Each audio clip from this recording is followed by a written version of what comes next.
আমি আর ভালোবাসবো না, পাস্ট ইজ পাস্ট, তাকে মনে রাখবো না।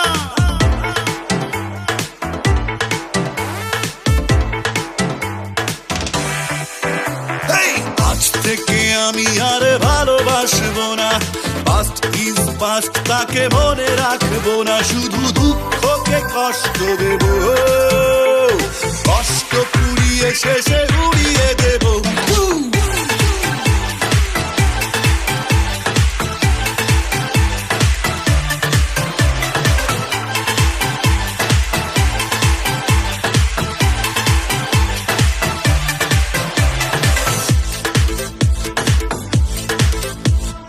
তার আসার পথ